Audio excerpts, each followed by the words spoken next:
요한복음 특강 93번째 시간입니다. 오늘은 요한복음 18장 39절부터 19장 2절까지 말씀드리도록 하겠습니다.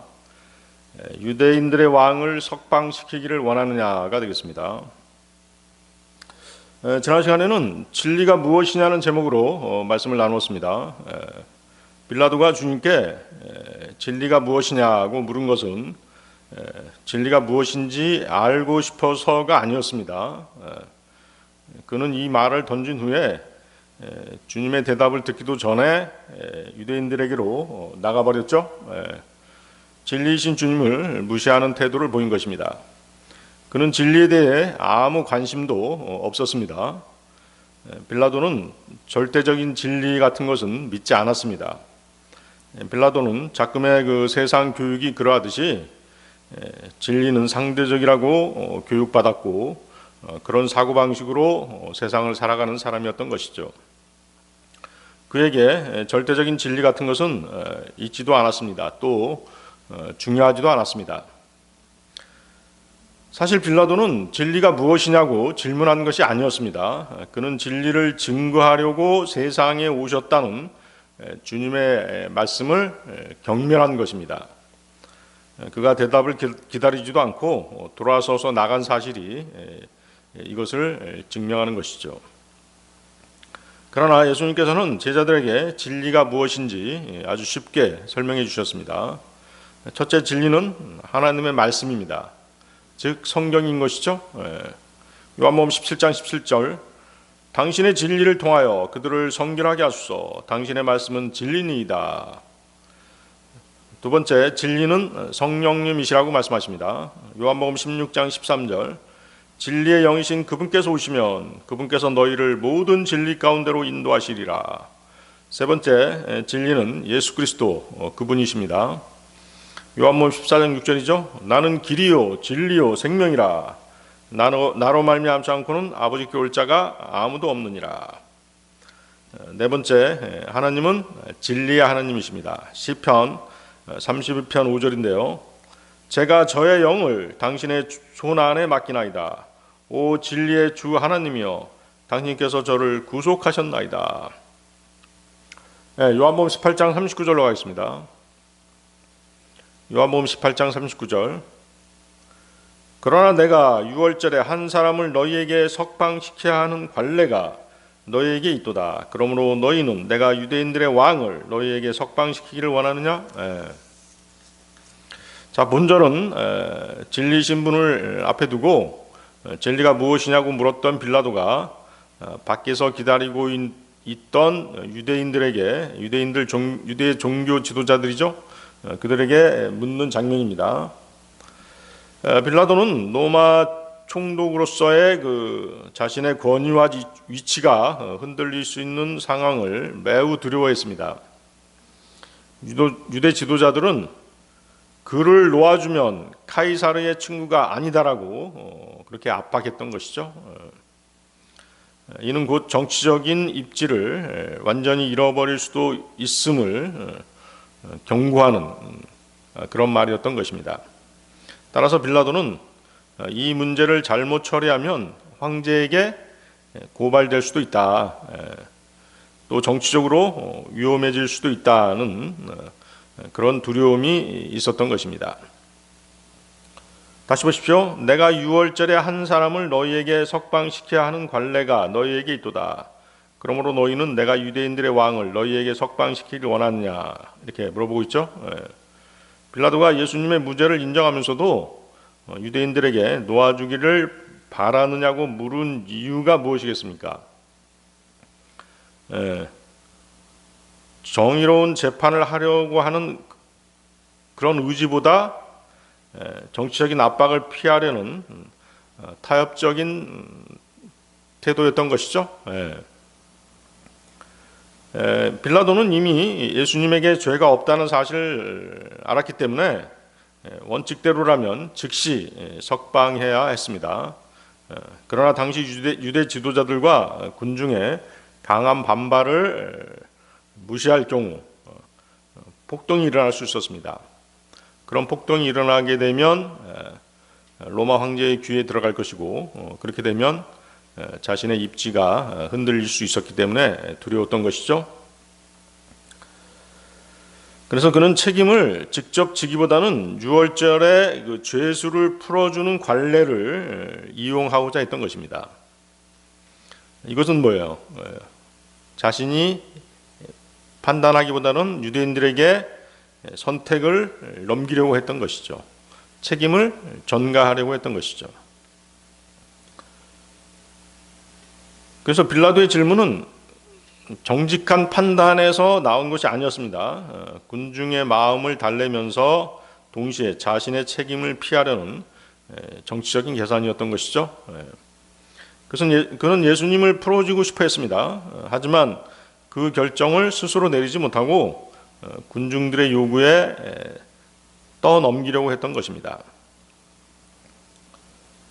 그 결과 무죄하신 예수님이 유대인들의 요구에 의해 십자가에 넘겨지는 그런 일이 발생하고 만 것입니다. 이 세상의 통치자에게 통치 권력을 위임받고 있는 자들은 항상 이런 식이죠. 그렇지만 이 또한 하나님의 허락하심 안에서 이루어지는 일들입니다. 요한복음 19장 11절이 바로 그 말씀입니다. 요한복음 19장 11절, 그것이 위에서부터 너에게 주어지지 아니하였다면 너는 나를 대적할 어떤 권세도 가질 수 없었으리라. 예수님께서 빌라도에게 하신 말씀이죠. 하나님께서 그 권력을 주지 않았다면 너는 나에게 이런 위력을 행사할 수 없었을 것이다 라고 말씀하시는 것이죠. 자, 요한복음 그 18장 40절로 가겠습니다. 요한복음 18장 40절, 그때 그들이 모두 다시금 외치며 말하기를 이 사람이 아니라 오히려 바라바이니이다 하였더라. 한데 바라바는 강도였더라.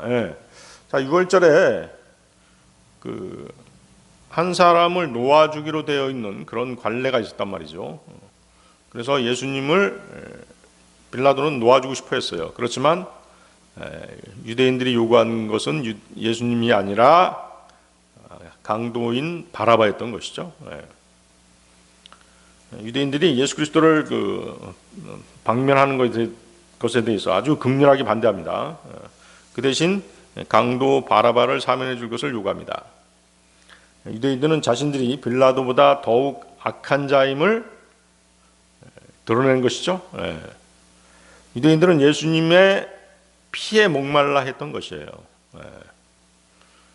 그들의 먹잇감을 넘겨주기까지 기다리지 못하고 모두 뭐라고 외치는 것이에요? 이 사람이 아니라 바라바니이다 라고 소리쳤던 것입니다.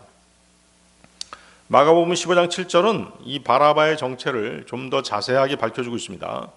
마가복음 15장 7절, 그런데 바라바란 이름으로 불리는 사람이 있었으니 그가 자신과 함께 내란을 일으킨 자들과 결박되어 있었는데 그는 내란에서 살인을 저질렀더라. 자, 여기서 이제 내란이라고 하면 로마 정권에 대한 반란이죠. 그러니까 이제 우리 역사에서 보면 이제 일제 시대에 일본 통치의 한거에서 독립운동을 일으켰던 자들, 그런 자들에 해당되는 사람이 바로 바라바였던 것입니다. 자, 그런데 이제 요한복음 18장 40절과 마가복음 15장 7절에서 그 바라바의 정체를 다르게 묘사하고 있죠. 근데 이것은 이제 모순이 아닙니다. 같은 인물을 서로 다른 관점에서 강조했기 때문인 것이죠. 요한복음 18장 40절에서는 바라바를 단순히 강도라고 부르고 있습니다. 여기서 말하는 강도는 단순한 도둑이 아니었습니다. 당시 로마에 반항하던 폭력적인 선동자, 그 선동자를 강도라고 표현한 것이죠. 반면에 그 마가복음 15장 7절은 바라바가 반란 중에 살인을 저지른 자라고 더 구체적으로 설명하고 있습니다. 마가복음은 사건의 역사적 사실을 좀 더 상세하게 풀어서 설명한 것입니다. 요한복음은 그 본질을 간단한 단어로 요약한 것이죠. 즉 바라바는 단순 범죄자가 아니라 로마에 대항한 폭력적인 반란자였던 것입니다. 물론 여기 그 폭력에는 이제 살인도 포함될 수 있는 것이죠. 그래서 강도라고 하는 표현은 그런 성격을 압축해서 보여주는 말입니다. 당시 이제 유대 사회에서 로마에 저항하는 사람들은 어떤 사람들에게는, 일부 사람들에게는 애국자처럼 보였던 것이죠. 그렇죠. 그 일제 시대에 독립운동했던 사람들을 존경하던 부류도 있지만 또 어때요? 반대하는 부류도 있었던 것이에요. 그것이 팩트죠. 하지만 어때요? 그 식민 지배를 하는 로마 입장에서는 범죄자나 강도로 불린 것이죠. 강도는 다른 사람의 재물을 빼앗기 위해서 폭행이나 협박, 살인까지도 서슴지 않는 사람을 일컫는 용어입니다. 이는 단순히 재물을 갈취하는 것에 그치지 않는다는 것이죠. 사람의 신체나 자유를 침해하는 폭력적인 성격을 포함하고 있기 때문에 강도다 이렇게 부른 것입니다. 그래서 복음서 저자들이 각각 다른 표현을 사용한 것은 관점의 차이이지 서로 다른 사람을 말하는 것이 아닙니다. 여기서 이제 그 바라바에서 그 바는, 앞에 있는 바는 그 아들이란 뜻입니다. 그러니까 바라바 그러면 어떻게 돼요?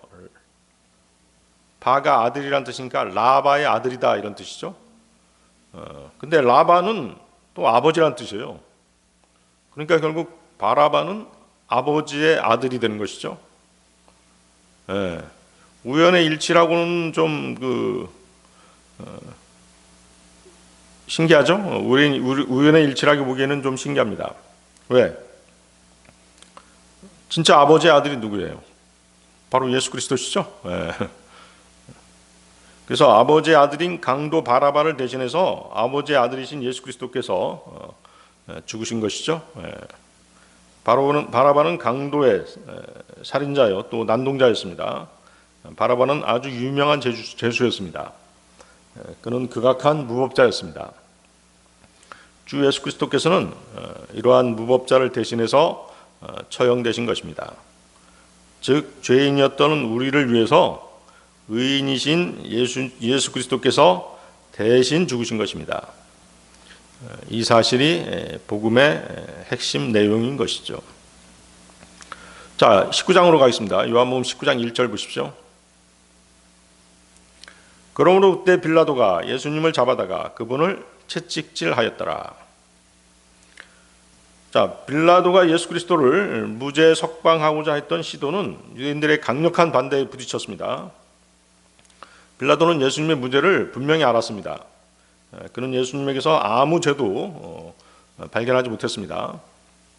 하지만 끝까지 자신의 양심을 따르지는 않았죠. 진리가 무엇이냐라고 물은 것도 진리를 찾으려는 마음이 있어서가 아니라 더 이상 책임지지 않으려는 태도였던 것입니다. 그래서 우리는 빌라도의 모습을 통해서 인간의 본성을 알 수 있는 것이죠. 사람은 옳다는 것을 알면서도 자신의 이익이나 또 안전 이런 것들이 더 중요하다고 생각되면 결국 올바른 선택을 포기하는 것입니다. 빌라도도 그 폭동이 일어나거나 자신의 자리가 위험해질 것을 두려워해서 무죄하신 분 예수 그리스도를 넘겨주었던 것입니다. 죄인인 인간은 단순히 양심대로 행동하지 않는다는 것이죠. 두려움이나 주변 사람들의 그 압력에 쉽게 흔들리는 존재입니다. 빌라도 역시 자신의 자리를 지키려는 마음 때문에 양심을 끝까지 지키지 못했던 것입니다. 그래서 사람은 진리를 몰라서 죄를 짓는 것이 아닙니다. 누구나 어느 정도는 옳고 그른 것을 알고 있습니다. 또 양심이 그것을 증거하죠. 그러나 문제는 그 진리를 알면서도 자신의 양심의 가책을 받으면서도 자기 욕심과 자기 뜻을 더 앞세워서 옳은 길을 선택하지 않는 것입니다. 성경은 사람들이 빛보다 어둠을 더 사랑한다라고 말씀하시는 것이죠. 요한복음 3장 19절인데요. 이것이 정죄의 근거니 곧 빛이 세상 속으로 왔으나 사람들이 그들의 행실들이 악함으로 빛보다는 도리어 어둠을 사랑한 것이라. 인간의 가장 큰 문제는 지식의 부족이 아닙니다. 옳은 것을 알면서도 끝까지 따르지 않는 그 마음에 있는 것이죠. 스스로 잘못된 선택을 하는 데 있는 것입니다. 예를 들면 이제 그 바울을 통해서 그 하나님의 말씀을 들었던 펠릭스 총독과 또 그 아그리파 왕이 있었죠. 그들 둘이 그랬어요. 사도행전 24장 25절인데요. 사도행전 24장 25절. 그리하여 의와 절제와 다가올 심판에 관하여 그가 논중하는 동안 펠릭스는 떨며 대답하기를 이번에는 너의 길을 가라. 내가 적절한 시기를 얻을 때면 내가 너를 부르겠노라 하였더라. 그 펠릭스 총독은 바울이 의와 절제와 다가올 심판에 대해서 말할 때 두려워했습니다. 그 두려움은 이제 그 성경 말씀을 통해서 바울이 얘기했기 때문에 성령님께서 주신 두려움이었던 것이죠. 하지만 펠릭스는 그 말씀을 듣고 자신의 생각, 자신의 마음을 돌이키기보다는 어떻게 했어요? 지금은 가라. 나중에 다시 부르겠다라고 결정을 미뤄버린 것이죠. 자, 이것이 뭐냐면 진리가 자신의 죄와 잘못을 드러내고 삶의 변화를 요구하자 그것이 부담됐던 것이에요. 그 부담을 피하려는 태도를 보였던 것입니다. 아그리파 왕도 마찬가지였습니다. 사도행전 26장 28절인데요.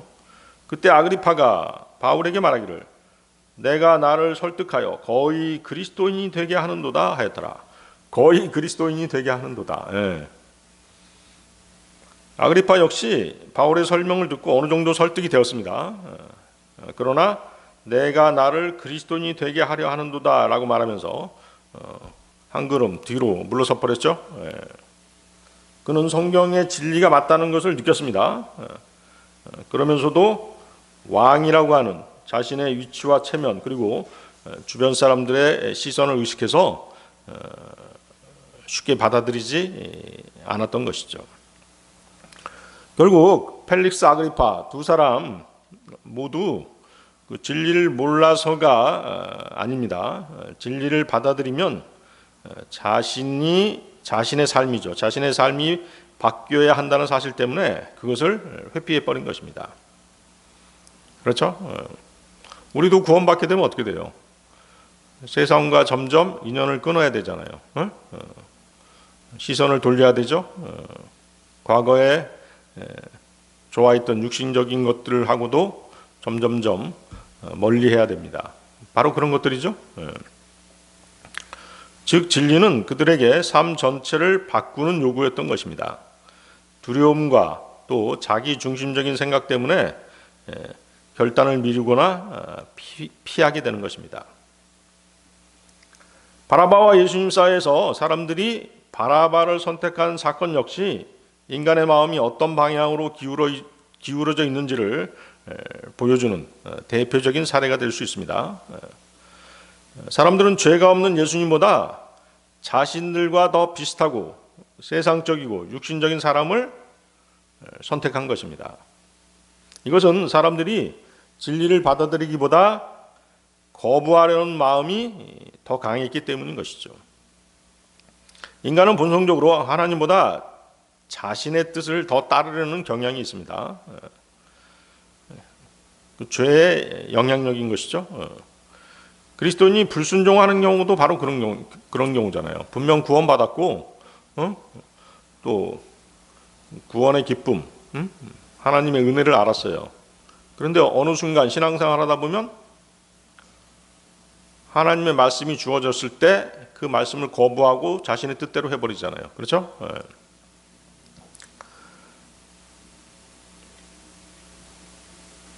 그래서 사람들의 마음에는 뭐가 있냐면 자신을 다스리려는 어떤 존재, 그리스도인들에게서는 뭐가 돼요? 성령님이 되겠죠? 주 예수님이 되실 거예요. 그분을 거부하고 오히려 뭘 선택하는 것이에요? 자신의 뜻, 죄를 선택하게 되는 것이죠. 잘못된 길을 선택하는 것이에요. 누가복음 19장 14절을 보면 유대인들이 예수님에 대해서 이 사람이 우리를 통치하는 것을 우리는 원하지 않는다 이렇게 얘기하죠. 바로 이 말이 그런 인간의 마음을 그대로 보여주고 있는 말인 것입니다. 죄 가운데 있는 사람은 죄인들에게 더 공감하는 것입니다. 거룩한 분보다는 자신과 비슷한 쪽을 편하게 느끼는 것이에요. 따라서 인간은 본래부터 죄로 인해 마음이 기울어져 있기 때문에 잘못된 선택을 하게 되는 것입니다. 그래서 예수님과 같은 참 진리 앞에서도 사람들은 그분을 따르기보다 거부하는 것입니다. 분명히 이쪽이 더 옳아. 말씀을 전하는 것도 그렇고 말씀도 더 정확해. 그렇지만 어때요? 이쪽으로 오기를 꺼리는 것이에요. 이쪽 사람들하고 합류하기를 꺼리는 것이죠. 왜? 자기와 비슷한 좀 더 타락한 사람들이 자기한테 편하거든요. 그쪽으로 가버리는 것이죠. 자기하고 비슷한 부류하고 어울려 버리는 것이에요. 분명히 그런 일들이 우리 그 신앙생활 가운데도 있는 것입니다. 사람들이 왜 이단에 빠지는지 아세요? 자기에게 맞는 무엇이 있기 때문에 그런 것이에요. 자신의 육신을 만족시키는 무엇이 있기 때문에 그쪽을 쫓아가는 것이에요. 그것이 죄죠, 사실은. 죄의 성향을 쫓아서 이단을 쫓아가는 것입니다. 그것에 대해서 나중에 심판석에서 심판대에서 변명할 게 없는 것이에요. 나는 몰랐습니다. 무지도 죄라고 말씀하시잖아요. 변명거리가 될 수 없는 것이죠. 왜? 자신의 욕심을 따라서 쫓아간 것이 바로 욕심을 쫓아가다 보니까 결국 이단을 따른 것이죠. 자, 예수 그리스도의 십자가 사건이 하나님의 계획 안에서 이루어졌습니다. 동시에 그것은 인간의 죄가 실제로 드러난 사건이었습니다. 그렇죠? 유대인들이 바라바보다는 예수님보다는 어때요? 예수님을 방면하기보다는 바라바를 석방해달라고 얘기했잖아요. 예수님을 십자가에 넘기고. 바로 그것이죠. 하나님께서 미리 정하신 뜻이 이루어진 것입니다. 그렇다고 해서 인간의 책임이 없어지는 것은 아니라는 것이죠. 그래서 십자가를 단순히 하나님의 계획으로만 이해하려고 하는 태도는 매우 위험합니다. 매우 위험합니다. 왜냐하면 그렇게 되면 사람은 그 사건을 자기와 상관없는 일처럼 여기게 되기 때문인 것이죠. 정작 자신의 죄 때문에 예수님이 죽으셨다는 사실을 외면하게 되기 때문입니다. 그래서 인간은 그 불편한 진실을 피하려는 경향이 있습니다. 십자가를 하나의 역사적 사건이나 교리로만 생각하는 것이죠. 자기 자신을 돌아보는 일은 피하려고 합니다. 그러니까 자기가 좀 불편하고 자기 뜻대로 안 되면 남 사정을 안 봐주는 것이죠. 자기 생각만 하는 것이죠. 자기 생각만 옳고 상대방 사정은 전혀 고려하지 않으려고 하는 그런 경향이 있어요.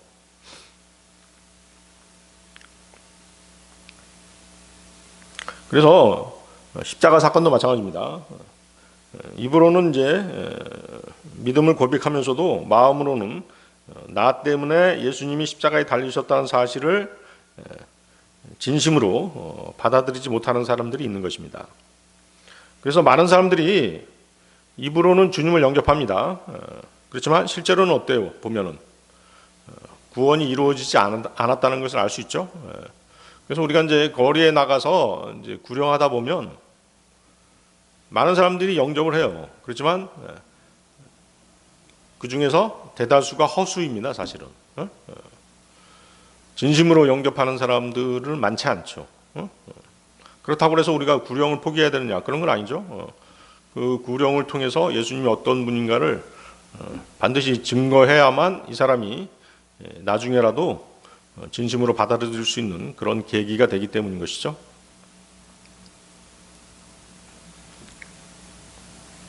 갈보리 십자가는 단순한 역사나 교리가 아닙니다.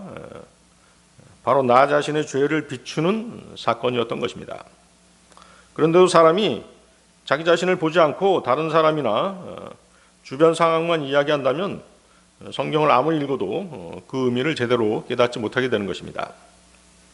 결국 십자가 앞에서 중요한 것은 하나님의 계획을 아는 것뿐만이 아니라 그 십자가가 바로 나 자신의 죄 때문이라는 사실을 인정하고 자신을 돌아보아야 하는 것입니다. 그것이 진정한 회개인 것이죠.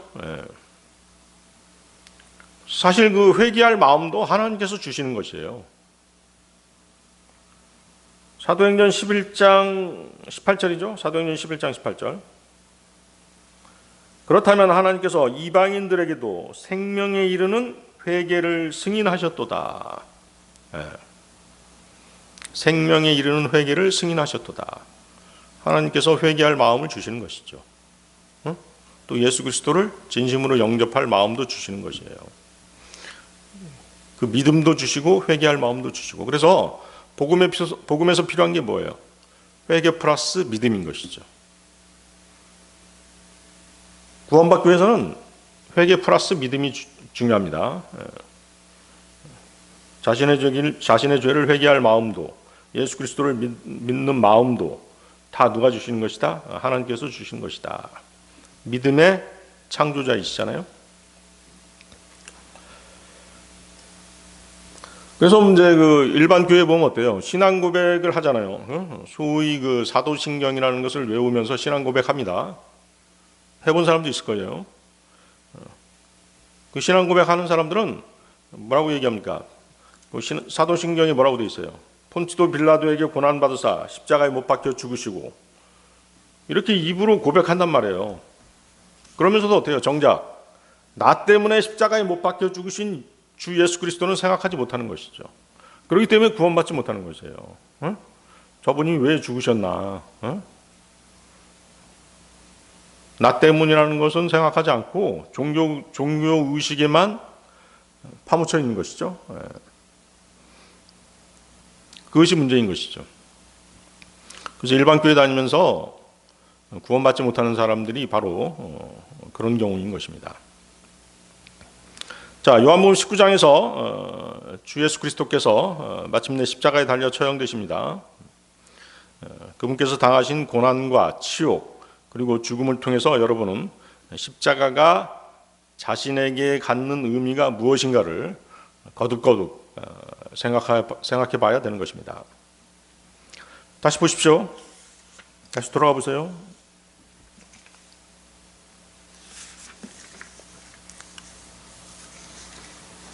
자, 19장 1절. 그때 빌라도가 예수님을 잡아다가 그분을 채찍질하였더라. 자, 그 당시 죄인을 다루는 데에는 여러 가닥으로 된 채찍을 사용했습니다. 질긴 찔레나무 줄기라든가 날카로운 가시가 돋친 야생 가시나무 줄기 같은 것들을 길게 엮어 만든 것들입니다. 손잡이 부분은 이제 노끈으로 단단히 묶고 끈을 감아서 만들었습니다. 이곳으로 사람을 벗겨놓고 후려치게 되면 찔레나무에 붙어있는 가시에 어떻게 되겠어요? 살이 찢기게 되겠죠? 또 가시나무의 예리한 가시들이 살 속에 파고들면서 그 아픔이 두고두고 계속 지속되는 것입니다. 그 기드온이 자신의 군대에게 빵을 제공하기를 거절한 그 숫곳의 고관들에게 이렇게 얘기하죠. 내가 광야의 가시들과 찔레들로 너희 살을 찢겠노라 하고 이렇게 사사기 8장 7절을 보면 그렇게 으름장을 놓습니다. 그의 말대로 기드온은 전투를 마치고 돌아와서는 자기가 말한 대로 숫곳의 고관들을 혼내주죠. 사사기 8장 16절인데요. 그러면서 그가 도시의 장로들을 붙잡은 후에 광야의 가시들과 찔레들을 취하여 그것들로 숫곳의 사람들을 가르쳤더라. 그래서 여기에 나오는 광야의 가시가 바로 가시가 돋친 야생 장미 가시를 말하는 것입니다. 찔레는 예수님을 후려친 채찍의 그 찔레나무 줄기였습니다. 기드온은 자신의 전쟁에 협조하지 않는 자들을 일깨워 주는데 이 날카로운 채찍을 사용했던 것이죠. 그러나 예수님께서는 이보다도 더 끔찍한 채찍으로 맞으셨습니다. 기드온의 채찍은 광야의 가시와 찔레로 만든 것이었습니다.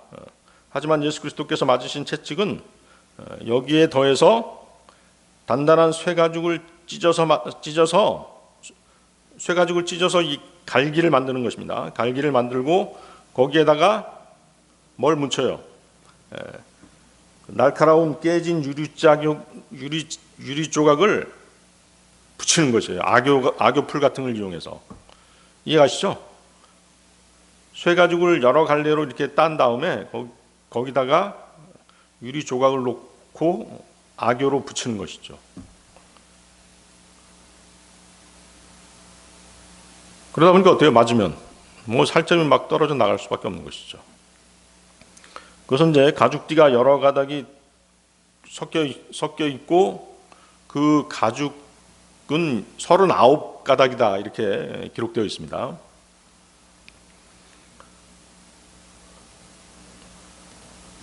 유리 조각이 붙어 있으니까 아주 지독한 채찍이겠죠. 기드온의 채찍도 만만치 않았지만 그것은 이제 그 사람들을 훈육하는 정도에 그치고 말았습니다. 기드온의 채찍은 사람의 잘못을 일깨워 주려고 하는 것이었죠.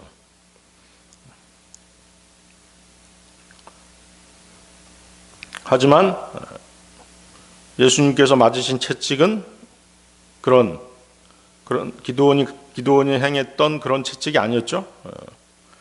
고통을 위한 고통의 채찍이었던 것이죠. 형벌을 위한 형벌의 채찍이었던 것이죠. 자, 생각해 보세요. 쇠가죽에다가 유리 조각을 박아가지고 악교로 붙여놓았으니까 얼마나 잔인한 채찍입니까? 인간의 잔악성을 알 수 있겠죠. 그래서 그 채찍에는 인간의 잔악성이 응집되어 있는 아주 잔인한 그리고 죽음의 채찍이었던 것이죠. 채찍이 39가닥인 이유는 그 유대인의 그 관습에 따라서 40의 하나를 뺀 숫자입니다. 원래 바울도 그 유대인들로부터 40의 하나 뺀 매를 5번 맞았다라고 고린도후서 11장 24절은 기록하고 있죠. 당시 유대인들은 회당 안에서 율법을 어긴 사람을 징계할 권한이 있었습니다. 그래서 신명기 25장 3절의 규정에 따라서 최대 40대까지 때릴 수 있었습니다. 하지만 실수로 40대를 넘지 않기 위해서 그 39대까지만 때렸던 것이죠. 신명기 25장 3절입니다. 판관은 그에게 40대의 매를 부과할 수 있으나 그 이상은 초과할 수 없느니라. 만일 그가 초과하여 이것들보다 많은 수의 매로 그를 때린다면 그때 너의 형제가 너에게 하찮게 보일까 함이라. 근데 39이라고 하는 숫자는 어때요? 13 곱하기 3이죠. 13은 저주의 숫자입니다. 그래서 이 채찍으로 맞으면 단지 고통스러운 정도가 아니라 살이 찢겨져 나갔던 것입니다. 등에 고랑을 만들 정도로 잔인한 그런 고통을 안겨주었던 것입니다. 시편 129편 3절인데요. 밭을 가는 자들이 나의 등을 갈랐도다. 그들은 자신들의 고랑들을 길게 내었도다. 자, 이 이제 그 견디기 힘든 고통을 실제 농사 장면에 비유한 것입니다. 밭을 갈 때 어때요? 쟁기가 땅을 갈게 되면 파일 수밖에 없죠. 그래서 원수들이 이스라엘을 심하게 괴롭히고 상처를 남겼다는 의미를 이렇게 표현한 것이에요. 그래서 이 말씀은 단순히 몸이 아픈 정도가 아닙니다. 오랜 시간 동안 계속된 고난과 억압을 나타내는 표현인 것입니다. 마치 등이 밭처럼 갈려서 깊은 상처가 생긴 것처럼 이스라엘은 여러 민족에게 반복적으로 고통을 당해왔습니다. 동시에 이 말씀은 그런 고난 속에서도 하나님께서 결국 자기 백성을 버리시지 않으신다는 믿음을 드러내는 그런 배경이 되는 그런 말씀이 되겠습니다. 우리 주 예수 그리스도께서는 그런 잔인한 채찍으로 맞으셨습니다. 왜일까요? 저와 여러분의 죄 때문이었던 것입니다. 죽음에 이르는 병에 걸리는 우리를 치유하기 위해서 그 고통을 대신 감당하신 것입니다. 이사야서 53장 5절이죠. 그러나 그는 우리의 허물로 인하여 상처를 입었고 그는 우리의 죄악으로 인하여 상하였도다. 우리의 화평을 위한 징계가 그에게 내려졌고 그가 맞은 채찍으로 우리가 치유되었도다. 그래서 영어 킹제임스 성경에서는 채찍질하고를 스커리지 이렇게 표현하고 있죠. 스커리지. 자, 이 단어는 뭐냐면 한 대만 맞아도 뼈가 드러날 정도로 그렇게 살점이 달아나고 또 뭐 복부에 맞으면 내장이 파열될 정도로 그런 치명적인 타격을 입힐 수 있는 그런 채찍인 것입니다. 이사야서 53장의 5절의 그 채찍은 스트라이프로 표현되어 있죠. 그래서 이제 이것은 이제 채찍으로 많이 맞으면 어때요? 상처가 이렇게 패이겠죠. 그래서 주 예수님께서 맞으신 채찍 자국은 죄 없으신 그분께 지워진 우리의 죄의 자국들이었던 것이죠. 예수 그리스도께서는 우리의 죄들을 모두 접수하시고 그 채찍 자국을 통해서 몸속에 채찍 자국과 상처를 새기고 십자가로 가신 것이죠. 그분께서는 자신의 몸에 담고 가는 죄값으로 그 상처들을 통해서 구속의 피를 흘리신 것입니다. 베드로전서 2장 24절인데요. 그분께서 친히 나무에 달린 자기 자신의 몸으로 우리의 죄들을 담당하셨으니 죄들의 죽은 우리가 의에는 살게 하려 하심이라. 그분께서 맞으신 채찍들로 인하여 너희가 치유되었느니라. 급기야 예수님께서는 옆구리를 창에 찔리셨죠. 그리고 몸속에 피를 다 쏟으셨던 것입니다. 물과 피를 모두 쏟으셨다라고 성경은 기록하고 있습니다. 그래서 그분의 몸 안에 저와 여러분의 죄들을 모두 담으신 것이죠. 그분 자신이 죄 덩어리가 되신 것입니다. 그리고 그분의 피, 곧 하나님의 피로 죄값을 대신 치르신 것입니다. 그리하여 우리의 죄가 없어지게 된 것이죠. 고린도후서 5장 21절 이는 하나님께서 죄를 전혀 모르셨던 예수님을 우리를 위하여 죄가 되게 하셨기 때문이니 우리로 하여금 그분 안에서 하나님의 의가 되게 하려 하심이라.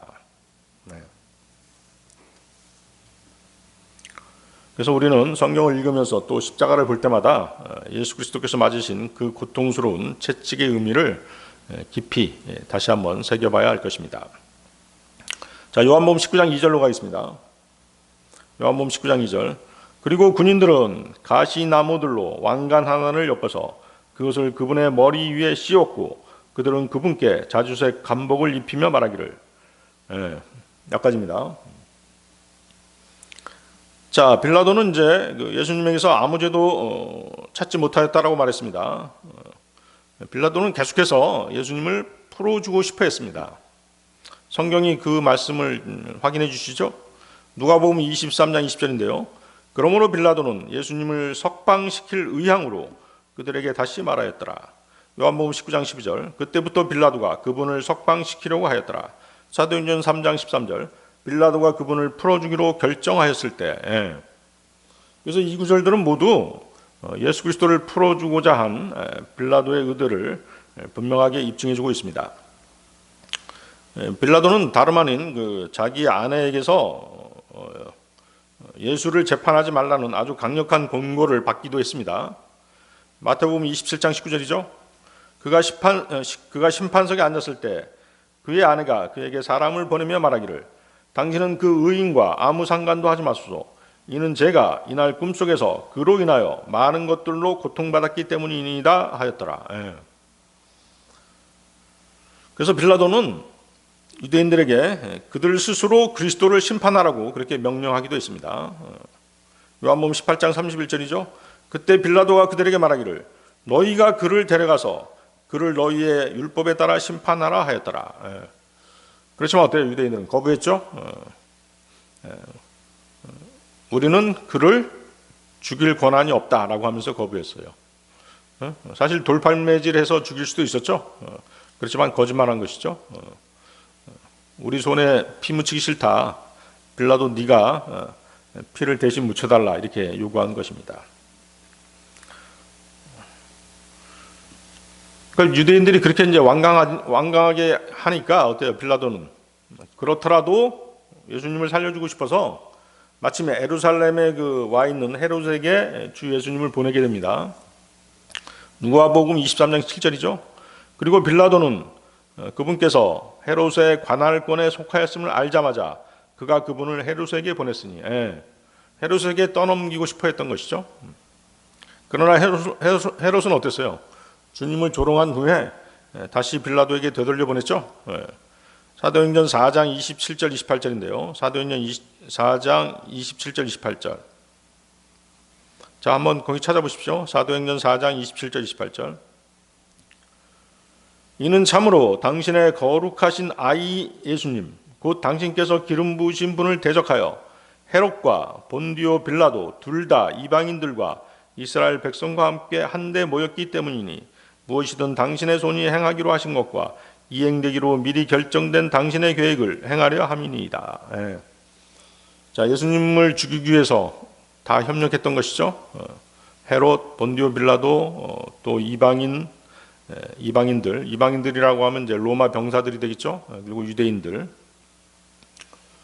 그래서 이제 본절은 하나님께서 예수님의 십자가 사건을 미리 아시고 그분의 뜻 안에서 이루어지게 하셨다는 것을 지금 말씀하고 계신 것입니다. 하지만 동시에 헤롯과 본디오 빌라도 이방인들과 유대인들이 예루살렘에 모여서 그들 각자의 의지로 예수님을 죽이는 데 참여했다는 사실도 함께 강조하고 있는 구절입니다. 다시 말해 하나님은 그들의 악한 행동을 강제로 시킨 것이 아니었다는 것이죠. 그들의 잘못된 선택을 통해서 하나님께서 그분의 구원 계획을 이루신 것입니다.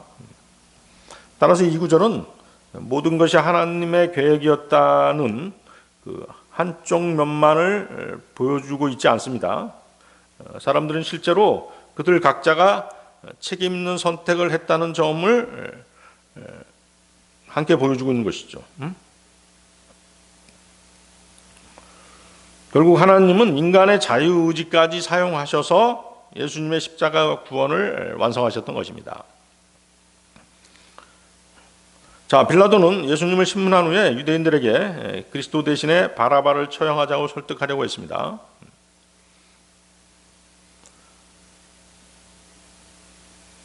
빌라도는 어땠어요? 이 사람은 무죄다라고 직접 선언하고 석방할 권한이 있었습니다. 그럼에도 불구하고 책임을 회피하기 위해서 유월절 관례를 이용한 것이죠. 이것은 뭐예요? 유대 군중의 반발을 최소화하면서 예수님을 놓아주려고 하는 타협적인 시도였습니다. 그런데 어때요? 유대인들이 아주 강력하게 반발했죠. 그런 반발에 부딪히자 빌라도가 주 예수님을 석방하기 위해서 최후로 꺼낸 마지막 방법이 있었어요. 그것이 바로 뭐예요? 주님을 채찍질하는 것이었던 것이죠. 예수님을 심하게 때리고 고통을 주면 사람들이 불쌍히 여겨서 더 이상 죽이라는 말을 하지 않을 것으로 그렇게 빌라도는 생각했던 것입니다. 실제 빌라도는 그런 말을 했죠. 누가복음 23장 16절입니다. 그러므로 나는 그를 채찍질하고 나서 그를 석방하겠노라. 채찍질한 다음에 놓아주겠다. 이 말까지 했던 것이에요. 그런데 어때요? 놓아주지 못했죠? 십자가로 넘겨버린 것이죠. 그래서 채찍질은 단순한 형벌이 아니었습니다. 예수님을 살려보려는 마지막 타협적인 시도였던 것이죠. 하지만 이 방법에도 문제가 있었죠.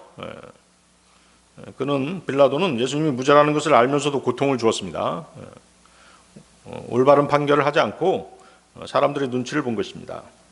그래서 결과적으로 예수님을 살리려던 시도도 실패하고 오히려 더 큰 고통만 주게 되었던 것입니다. 그리고 이 모든 사실에도 불구하고 빌라도는 그리스도를 십자가에 못 박으라는 판결을 내리고야 말았던 것입니다. 자, 거기 다시 보십시오. 19장 2절. 가시나무들로 왕관 하나를 엮어서, 자, 주님의 머리에 씌운 가시나무 왕관은 그 장미나무 가시관이었습니다. 이 가시관은 온통 예리한 가시들로 뒤덮여 있었습니다. 사람의 손으로 함부로 만지기는 어려웠죠. 가시들로 뒤덮여 있었기 때문에. 그래서 이제 이것을 손으로 머리에 푹 씌운다고 하는 것은 불가능한 일이었습니다. 그래서 병사들은 그 가시관을 무슨 집게 같은 걸로 집었겠죠. 집어서 주님의 머리 위에다가 올려놓은 것이에요. 그리고 그 갈대로 탁탁탁 쳐서 머리에 맞춘 것이죠.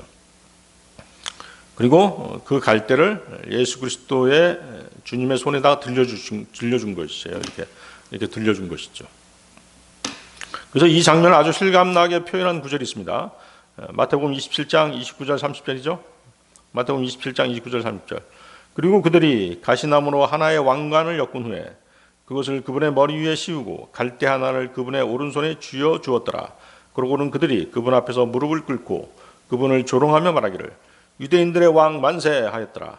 그러면서 그들은 그분께 침을 뱉고 갈대를 빼앗으며 그분의 머리를 쳤더라. 예수님이 조롱당하시는 그런 장면이죠. 그래서 이제 그 갈대로 머리를 친 것은 가시관을 깊이 받기 위한 그런 의도라기보다도 예수님을 조롱하고 모욕하기 위한 행동이었습니다.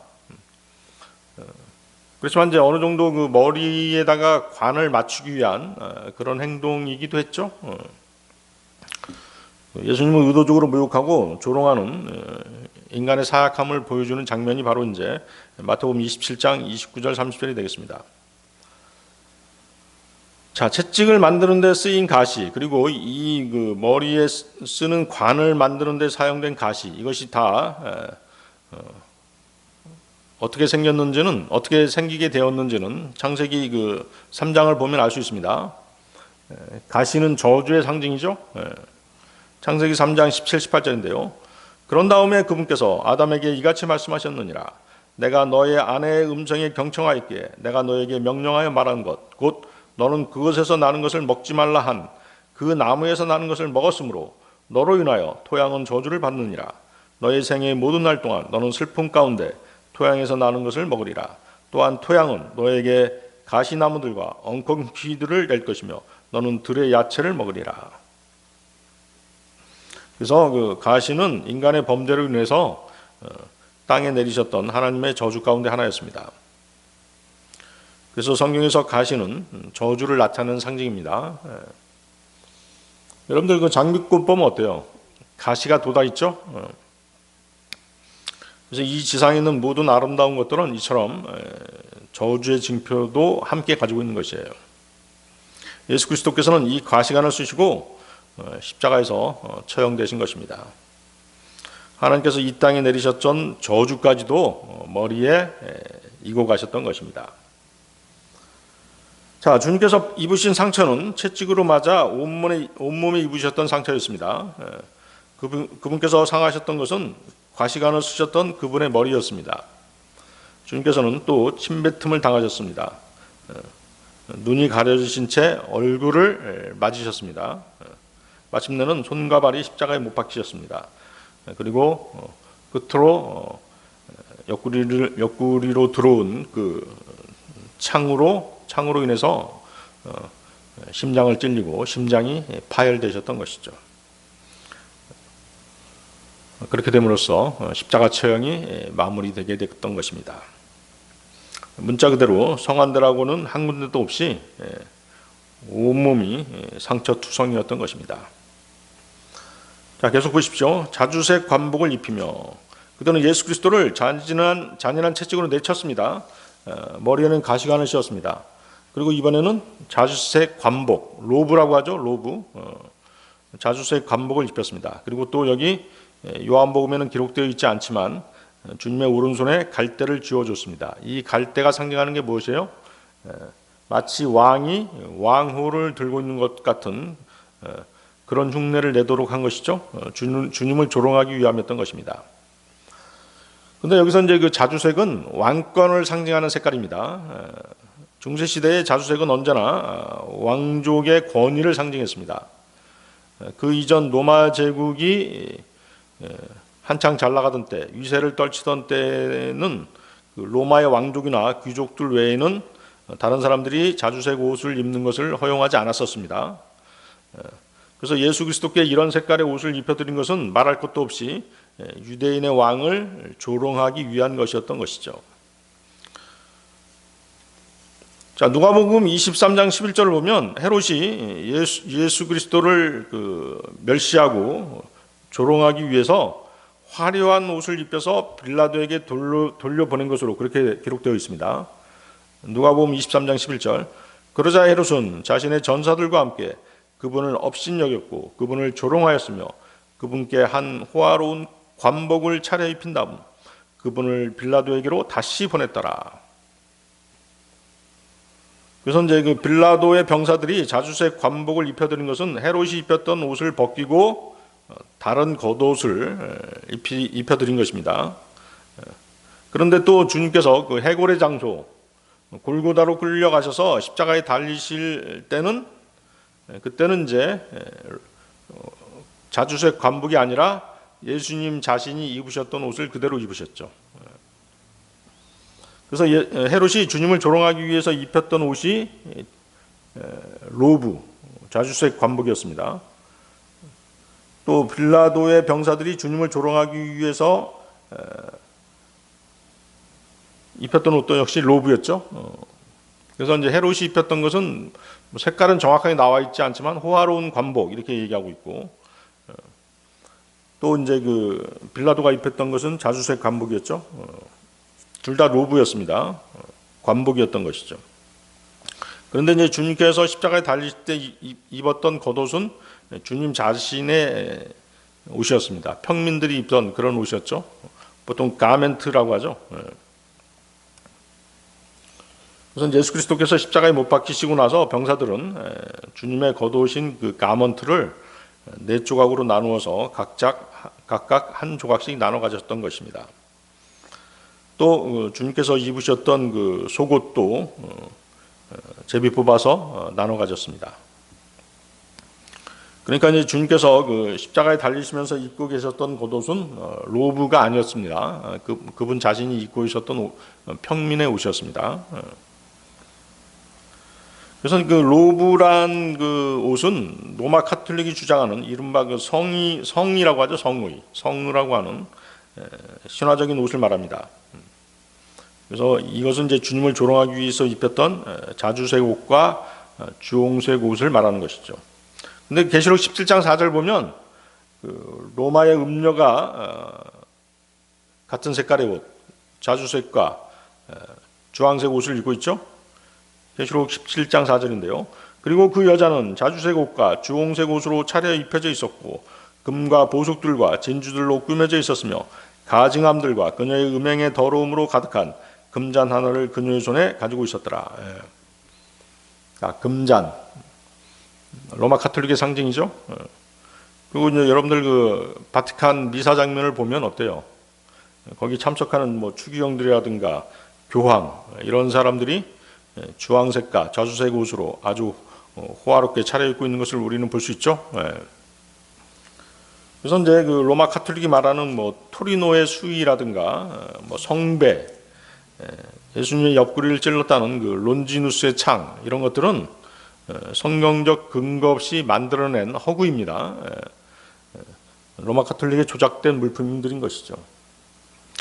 자, 정작 중요한 건 뭐예요? 우리 그리스도인들이 주님의 순환에서 배우는 것이 무엇이냐는 것이죠. 예수 그리스도께서 우리들의 죄들을 위해서 이처럼 고난을 당하시고 수치를 당하셨다는 그 사실만을 아는 것으로 그쳐서는 안 되는 것입니다. 그리스도인이 된다는 것은 우리 주님께서 당하신 것처럼 고난의 길에 들어선다는 그런 교훈을 우리에게 주고 있는 것이에요. 그래서 주님이 당하신 고난을 우리도 똑같이 그 고난의 길을 걸어가야 되는 것입니다. 그래서 그리스도인이 고난을 거부한다면 무엇을? 왕관을 받지 못하는 것이죠. 여러분이 경건한 그리스도인으로 살기를 원한다면 세상에서의 고난은 피할 길이 없는 것입니다. 디모데후서 3장 12절이죠. 진정 그리스도 예수 안에서 경건하게 살고자 하는 모든 자들은 박해를 받으리라. 그래서 no pain, no crown. 고난이 없으면 왕관도 없는 것입니다. 그래서 박해를 당하는 대신 우리는 그리스도의 심판석에서 왕관을 받는 것입니다. 이 세상에서 고난을 당하는 것은 여러분이 이 세상 것들로부터 시선을 다른 데로 돌렸기 때문인 것이죠. 세상으로부터 시선을 돌려서 무엇을 보는 것이에요? 성경과 주님의 십자가를 보기 때문인 것이죠. 수많은 사람들이 그리스도인 된 다음에도 이 세상이 미련을 버리지 못합니다. 이 세상 것을 탐하던 자신의 옛사람을 떨쳐버리지 못하는 것이죠. 그리스도인들이 이 세상에 대해 부정적인 시각을 갖는 것이 너무 두려워서 긍정적인 시각으로, 긍정적인 생각으로 세상에 접근하죠. 그것은 순전히 세상 사람들과 세상 제도들과 세상 관습들을 동경하거나 무서워하는 두려움에서 비롯된 결과인 것입니다. 그리스도인이면서도 세상을 동경하고 두려워하는 것은 십자가를 외면하는 것과 같은 것입니다. 네, 오늘 여기까지 하겠습니다.